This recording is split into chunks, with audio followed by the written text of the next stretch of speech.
Renforcement spirituel 20. Vous avez le droit de refuser de souffrir.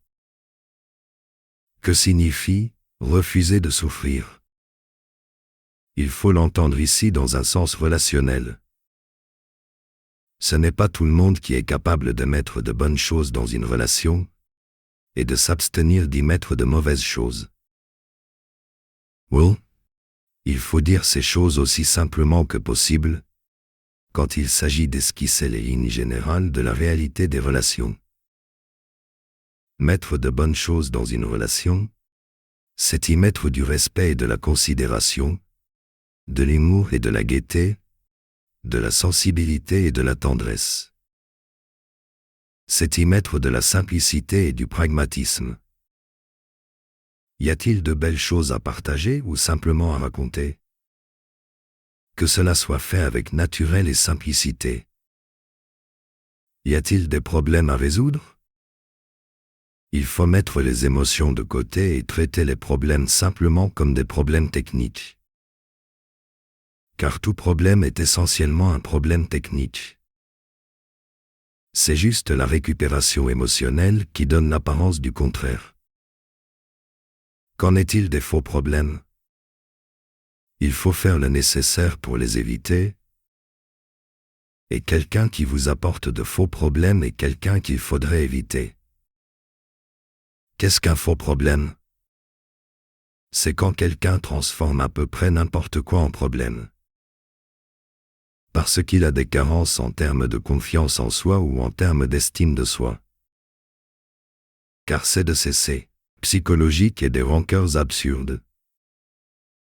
Un soi-disant ami qui se comporte comme la première source de critique et de pique à votre endroit, et qui se plaint de vous sans jamais réellement vous soutenir ou vous aider dans quelques problèmes ou quelques projets.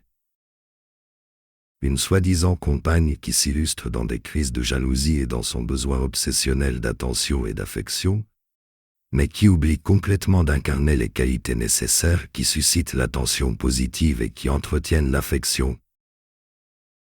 De soi-disant membres de la famille, qui ne vous voient que comme un porte-monnaie sur pattes, et qui se croient fondés de critiquer et de juger jusqu'à vos décisions professionnelles et vos orientations financières.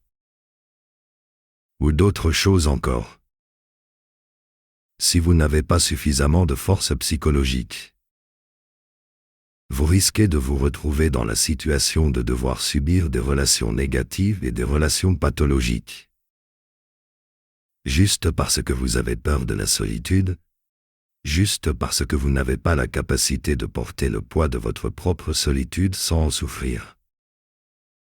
Or, vous devriez pouvoir choisir vos relations, et vous devriez pouvoir vous éloigner des personnes négatives, pathologiques ou toxiques.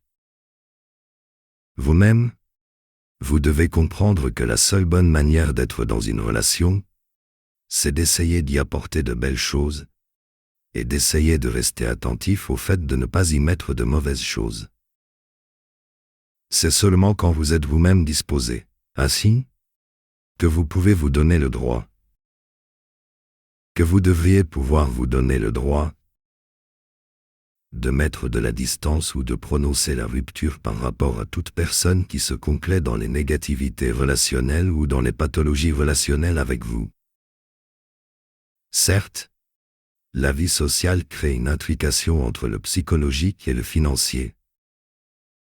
Mais les choses sont bien davantage une question de force psychologique, et pas tant que c'est une question de force financière.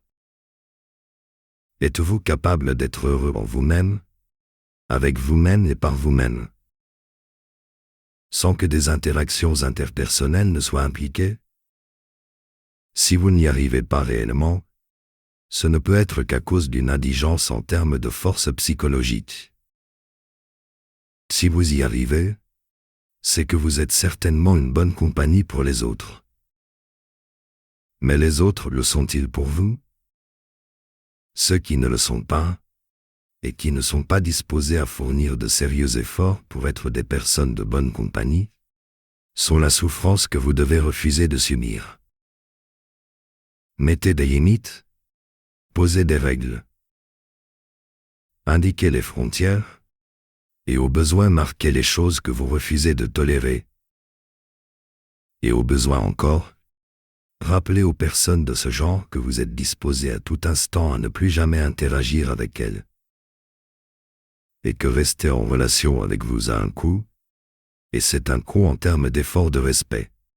Réalisation intérieure qui vous permet de demeurer en plénitude quand vous êtes seul. Qui vous permet de vous satisfaire complètement. Et pas seulement superficiellement, mais bien profondément. De vous satisfaire complètement de la seule compagnie des étoiles et de la seule compagnie de la clarté du jour. Recherchez ce niveau de réalisation intérieure qui vous guérit de l'illusion du besoin de contacts humains et de relations humaines. La liberté intérieure ne se trouve pas dans le fait de vous entourer de gens qui vous aiment, et il y a des gens qui ne vous aimeront jamais, et des gens qui ne vous aimeront que pour une saison. La liberté intérieure se trouve dans la pleine maturité de la sérénité relationnelle et de la joie relationnelle. Et quand vous entrez en relation depuis cette liberté intérieure, c'est pour apporter de la beauté et de la simplicité, parfois de la connaissance ou de l'idée.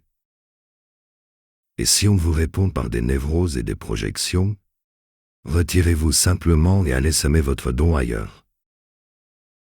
Parfois ce n'est pas de vous dont les gens ont besoin, mais d'un psychologue ou d'un psychanalyste. Sensei Cyril Ndonyasu.